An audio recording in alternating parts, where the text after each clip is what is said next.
Et nous sommes de retour au plateau pour la suite de cette émission. Nous abordons notre deuxième sujet. Nous parlons de la France et du débarquement en province, opération de charme ou hommage aux combattants. C'est notre interrogation. Alors, il y a ce 15 août, on a célébré le 80e anniversaire de ce débarquement à Provence qui intervient 2 mois après celui du débarquement en Normandie où les forces alliées ont soutenu la France à l'aider à reprendre son territoire et à vaincre dans cette guerre-là, ou bien à reprendre quand même un nouvel élan vers la victoire dans cette guerre qui a été remportée justement par les Alliés. L'événement a été célébré en France ce 15 août en présence de plusieurs chefs d'État, puisque nous parlons du continent africain, en présence de plusieurs chefs d'État africains. Un hommage a été rendu donc aux combattants africains, hommage rendu par plusieurs personnalités, dont le président français Emmanuel Macron, qui reconnaît qu'il n'y aurait pas eu de victoire alliée sans la contribution des autres peuples, sans les étrangers, sans les tirailleurs. Nous nous interrogeons, est-ce une simple opération de charme ou plutôt une reconnaissance et un hommage à ces tirailleurs dont certains continuent de réclamer en fait certains droits jusqu'à présent? La France aussi, qui dans ce contexte a du mal à relaver son image dans certains pays où elle a été chassée. Nous en parlons avec nos invités. Je commence par vous, Dieudonné Sewonou. Ce 15 août, 80e anniversaire du débarquement en province, le discours d'Emmanuel Macron amène un accent particulier sur l'apport, la qualité surtout de l'apport des Alliés qui ont permis à la France de se retrouver dans cette deuxième guerre mondiale. Oui, Guillaume, il faut dire que c'est la première fois, ou alors l'une des rares fois qu'on écoute le discours d'un président français mettant l'emphase, ou alors l'accent particulier sur la participation importante des combattants africains dans la libération de la France, s'il faut le dire ainsi, en 1944, voilà, lors du débarquement en province. C'est vrai, la troupe française, majoritairement, j'allais dire, composée des forces étrangères et majoritairement d'ailleurs de soldats africains, a permis de redonner la liberté à la France. Et depuis près des 2 dernières célébrations, nous comprenons que l'emphase est beaucoup mise sur ces combattants africains. Oui, c'est un discours assez éloquent lorsque nous écoutions Emmanuel Macron le prononcer.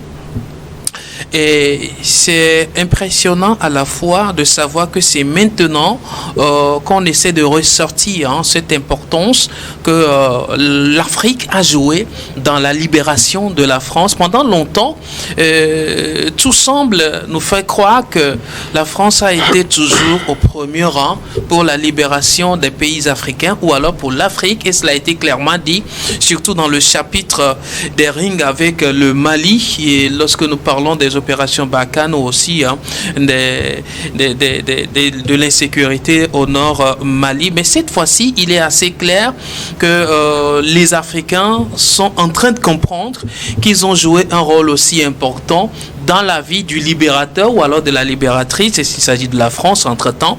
Et c'est le président Emmanuel Macron qui est l'un de ces présidents-là qui l'a beaucoup dit de façon beaucoup plus précise, beaucoup plus importante. Maintenant, qu'est-ce qui se cache derrière cet éloge, ou alors, entre guillemets, éloge, ou alors cette reconnaissance à l'égard des soldats africains? On ne saura le dire pour l'instant, parce que... On y reviendra d'ailleurs. Voilà, on y reviendra.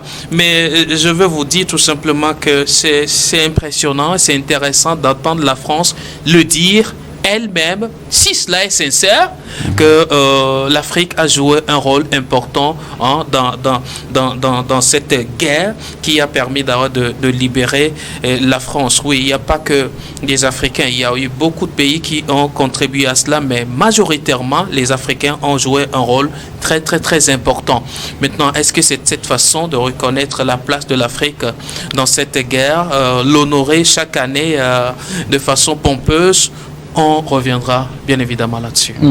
Adam Adronou, 80e anniversaire du débarquement en province. L'événement a été célébré en France, dans le Var, cette semaine d'hier. D'ailleurs, ce 15 août, donc hier, c'était en 1944 que ce débarquement a eu lieu avec, dans l'armée française, disons-le comme ça, des troupes africaines venues d'un peu partout en Afrique francophone qui sont allées prêter main forte à la France pour la relever aux côtés des autres alliés dans cette deuxième guerre mondiale.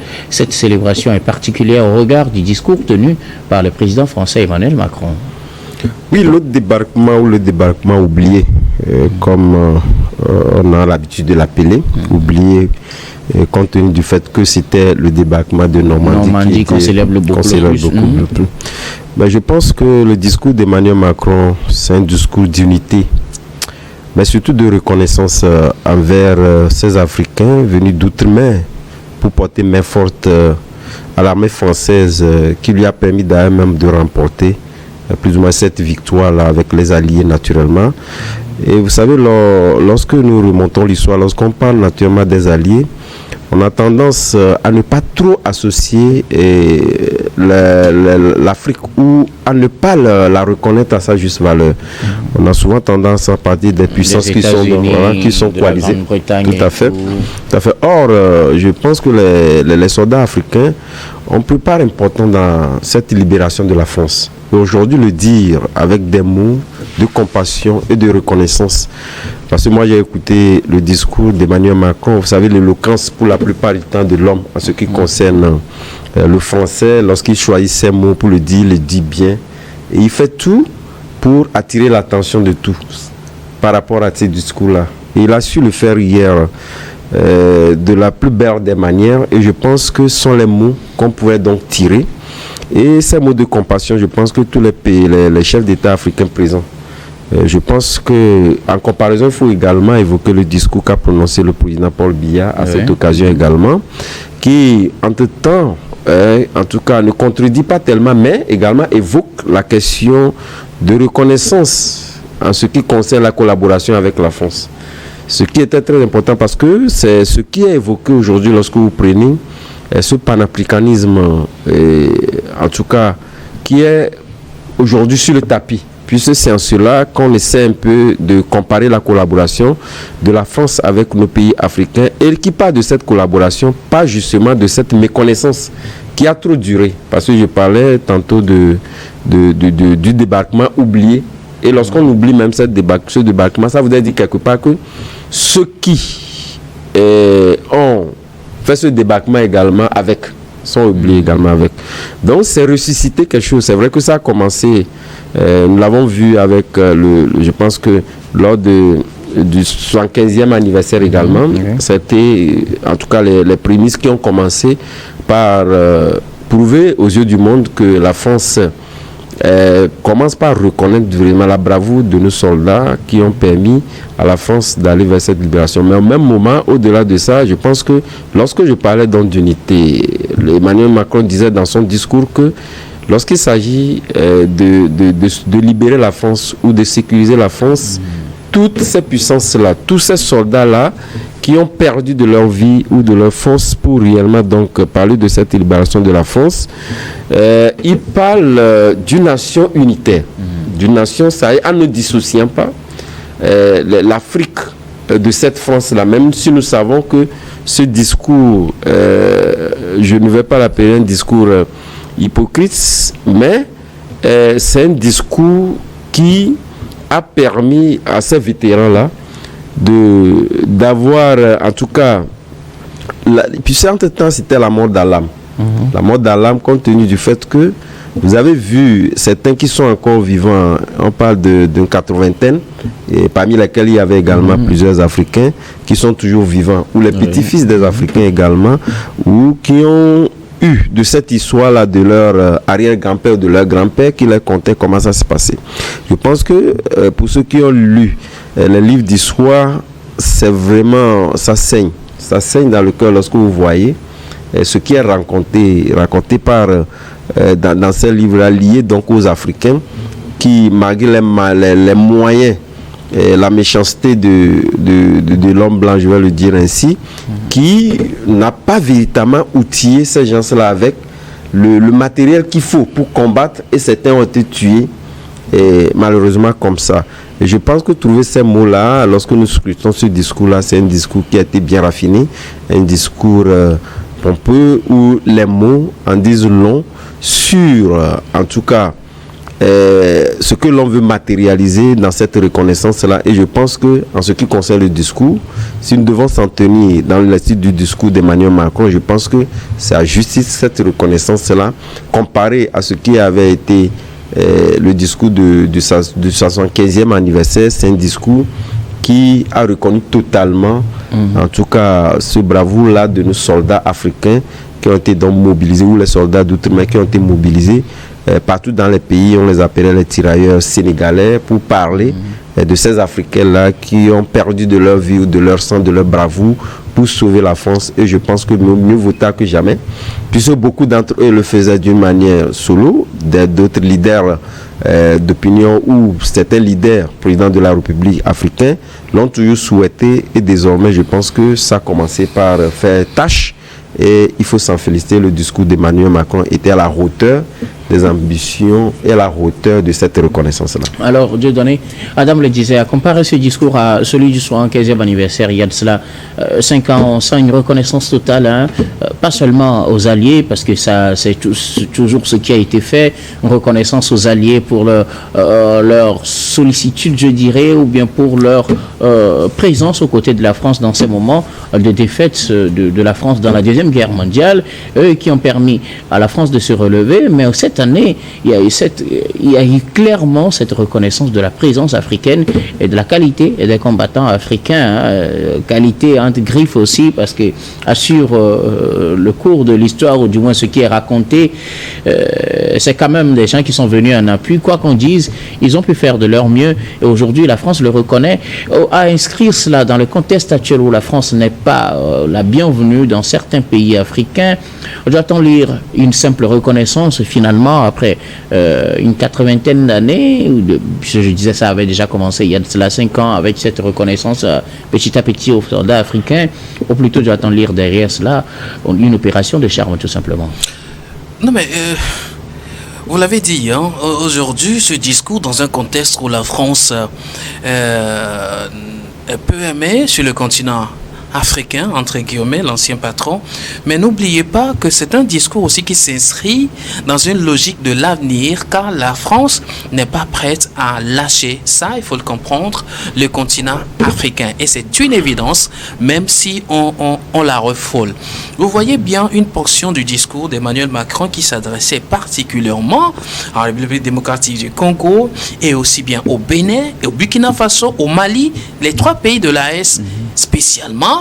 Eh bien, Emmanuel Macron a adressé ces mots à l'égard de ces pays-là, qui n'a pas oublié les combattants venant des pays comme le Burkina Faso, le Niger et le Mali.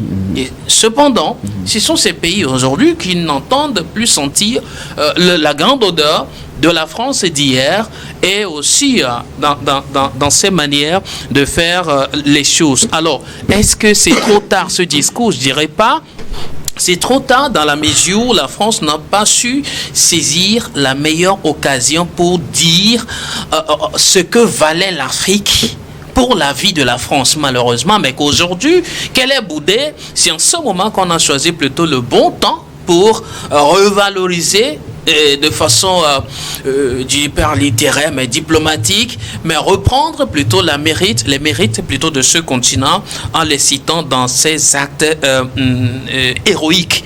Oui, c'est une évidence que la France trouve aujourd'hui les réels mots pour qualifier les soldats africains. Mais je ne dirais pas que c'est trop tard, car la France reste toujours ce qu'elle est face au continent africain. C'est une manière, c'est un message fort aussi au continent pour dire en réalité, la France n'est pas prête à lâcher le continent. On serait là, on serait en train de revenir, mais avec d'autres stratégies, une autre manière de coopérer avec vous, parce que nous avons quand même pris le temps d'ignorer votre importance, dans notre vie, mais il est temps quand même qu'on reconnaisse votre présence et savoir qui vous êtes. En réalité, nous devons reconsidérer les relations, reconsidérer les coopérations. Je pense que c'est une façon d'envoyer un message phare au continent africain sur une sorte de reconnaissance, une sorte de mea culpa, mais qui ne dit pas clairement son nom. Lorsque nous lisons très bien le discours d'Emmanuel Macron, qui va jusqu'à dire tous ceux qui ont eu l'amour de ce continent doivent rester ensemble. Rester ensemble où et pourquoi faire? Donc c'est pour dire, cet amour que développe la France à l'égard de l'Afrique n'est pas encore mort. Et l'amour serait traduit d'une autre manière dans d'autres faits à l'égard du continent africain. Maintenant, face au continent africain, de savoir choisir ses mots, ses positions par rapport à l'ancienne colonie ou à l'ancien patron et définir clairement les lignes de conduite pour pouvoir y arriver. Je le disais tantôt, pourquoi c'est maintenant? Est-ce que c'est une opération simple de charme? Moi, je dirais... quelque part, oui, c'est une opération de charme parce que mal aimé aujourd'hui sur le continent, il faut trouver quand même une occasion pour être, pour se repositionner dans le cœur de ce continent. Non, ce n'est pas une opération de charme parce que l'évidence est là. Et le monde entier sait aujourd'hui que l'Afrique n'est pas que ce continent de pauvreté, ce continent de racaille, ce continent de broussard, comme on a pris le temps de nous le faire comprendre à travers de nombreux récits, à travers de nombreuses histoires. Aujourd'hui, le monde est au courant que l'Afrique est une importance majeure dans la libération, aussi dans la vie entière de la France. Et la France ne peut pas se passer de l'Afrique pour vivre normalement et véritablement. Donc, tout le sens de cette commémoration-là. Maintenant, il faut qu'il y ait de sincérité. Le tout n'est pas de prononcer ces grands discours et d'organiser ces grandes rencontres à la pompe et inviter des présidents africains. Oui, on les invite habituellement, mais cette fois-ci de façon particulière. Oui, mais tout cela ne suffit pas pour démontrer la reconnaissance qu'on veut prouver à l'égard du continent africain. Moi, je me dis, pour pouvoir véritablement laver son image et restaurer l'Afrique dans tout ce qu'elle a fait pour le continent, pour la France, il faut d'abord partir par revoir le nom de ces tirailleurs sénégalais. Moi, j'ai longtemps pris ce nom, cette appellation comme étant péjoratif à l'égard de ces combattants-là, ceux-là qui ont versé leur sang pour la libération d'un pays comme la France, qu'on continue par les appeler des tirailleurs sénégalais. Nous ne sommes pas sans savoir qu'au départ, ça a été d'une façon péjorative de se moquer de ces combattants venus d'ailleurs, surtout de l'Afrique, pour libérer la France. Il faut commencer d'abord une réforme au sujet de cette appellation à l'égard de ces grands combattants, de ces héros-là qui ont libéré l'Afrique. Et aujourd'hui, ce que demandent ces combattants-là, je ne les appelle pas tirailleurs, parce qu'ils n'ont pas tiré qu'ailleurs. Ils ont tiré sur des choses précises pour libérer la France. Mais qu'on continue par les appeler tirailleurs, c'est péjoratif et c'est injurieux. Il faut aujourd'hui arriver à mettre en place l'étape d'indemnité que ces combattants ont toujours réclamé, mais qui n'est pas d'actualité à ce jour. Mais le discours d'Emmanuel Macron et la réalité, je pense qu'il y a un peu de distance et il faut bien revoir les choses pour coller le discours à la réalité, pour véritablement nous faire comprendre qu'en réalité, on veut se racheter sur le continent. Le continent africain est encore debout aujourd'hui, les yeux beaucoup plus clairs pour voir des choses de façon beaucoup plus précise. À bien vous suivre, Dieudonné, c'est un hommage effectivement rendu à ces combattants africains, mais aussi un peu d'opération de charme. Naturellement. Pas le contexte, opération de charme, ça, si vous le prenez au regard du contexte actuel entre la France et les pays africains, surtout ceux du Sahel, justement, qu'Emmanuel Macron a mentionné dans son discours. Adam, que dire de ce discours d'Emmanuel Macron à la célébration de ce 80e anniversaire? Une opération de charme ou simplement une vraie reconnaissance à l'endroit de ces combattants africains? Vous savez, le discours d'Emmanuel Macron, moi je vais l'analyser sur un peu caricatural, c'est vrai, parce qu'il faudrait parler des Afriques, puisque nous n'avons pas les mêmes attitudes, en tout cas foncièrement vis-à-vis de la France, lorsque nous prenons les Afriques, pas forcément dans sa subdivision comme la connaissons, mais cela va par intérêt. Mais ce qu'il faut faire remarquer, c'est que lorsque vous prenez Emmanuel Macron, c'est vrai, on peut en tout cas apprécier son discours de plusieurs manières, mais nous savons que c'est l'unique président français, et d'ailleurs même il essaie d'essuyer des coups par rapport à ça, qu'on dit pour la plupart du temps, qui a éclairé le regard des Africains. Parce que c'est lui, l'unique président, qui a su véritablement évoquer certaines situations mises en berne depuis des lustres, où des présidents, je ne sais pas si par peur ou par peur de faire prendre conscience aux Africains qui le faisaient, mais il a eu quand même à toucher du doigt ces questions sensibles restées dans les tiroirs depuis très longtemps. Et il a aussi payé le prix, compte tenu du fait que les gens, gardant donc la hargne de ces questions-là qui ne sont pas résolues à la hauteur de leurs souhaits, donc essaient donc d'avoir ces coups-là. Qu'à cela ne tienne, je parlais tantôt des Afriques qu'il faut donc caricaturer. Lorsque nous prenons par exemple l'Afrique du Centre, il y a de nouveaux gisements qui sont donc découverts, ce qui fait que l'Afrique du Centre, nous parlons du Zimbabwe, nous parlons de l'Afrique, c'est l'Afrique australe, ça. C'est pourquoi j'ai parlé un peu caricatural des Afriques, pas dans leur subdivision, en tout cas naturelle que nous connaissons.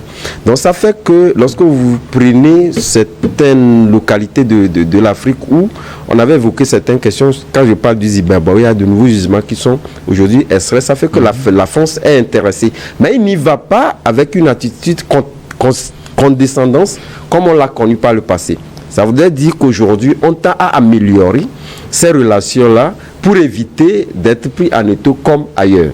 Nous prenons par exemple la relation aujourd'hui avec l'Afrique du Sud, qui est une relation purement commerciale compte tenu du fait qu'il est en face d'une puissance qui a beaucoup avancé et on n'a pas les mêmes attitudes par rapport à ça. Vous prenez par exemple de l'autre côté le canal du Suez et l'Égypte, oui, l'Égypte ou pratiquement, comment l'appelons, la zone vers la Somalie, etc. C'est encore autre chose. Maintenant, lorsque vous prenez, par exemple, en Afrique de l'Ouest, celle où la France est en train d'être expulsée, je pense que ce qui est évoqué aujourd'hui et qui fait mal à l'Afrique, parce que vous prenez par exemple les puissances, la Chine y est déjà, la Russie avance largement et la France est en train d'être expulsée. Ce n'est pas la question sécuritaire seulement qui est pour la plupart du temps évoquée, qui est l'unique paramètre pour lequel la France a chuté. Et nous prenons par exemple les accords qui reviennent, les accords coloniaux qui reviennent en boucle pour la plupart du temps et qui est évoqué pour expliquer ou pour justifier cette condescendance de la France vis-à-vis de nos pays africains.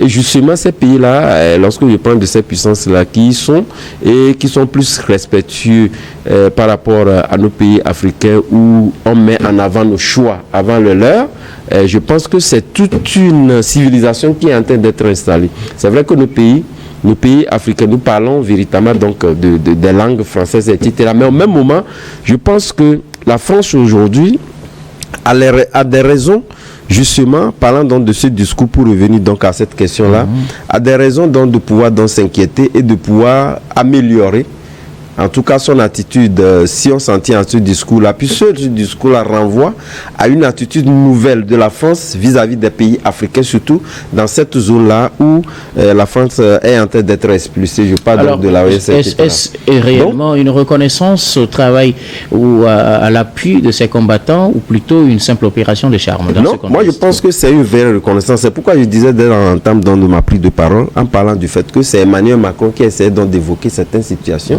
qui sont restées pendant longtemps dans les tiroirs. Mais c'est avec lui également qu'on a connu ce rejet total de la France. Oui, bien évidemment. Voilà pourquoi il paie le prix. Il paie le prix d'un certain nombre de compatriotes qui disent qu'il est venu éclairer parce qu'ils savent véritablement que l'Afrique est révoltée par rapport à ce regard de la France vis-à-vis d'eux. Mais au même moment, la question n'est pas touchée. Elle n'est pas touchée justement par il ne la touche pas justement parce que il veut pas que l'Afrique y en parle, même si à un moment donné le saut patriotique nous ont poussé à justement mettre en avant le panafricanisme en touchant ces questions-là.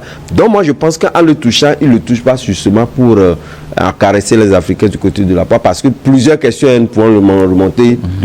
Il n'y a pas eu longtemps, parlant donc de comment appelle-t-on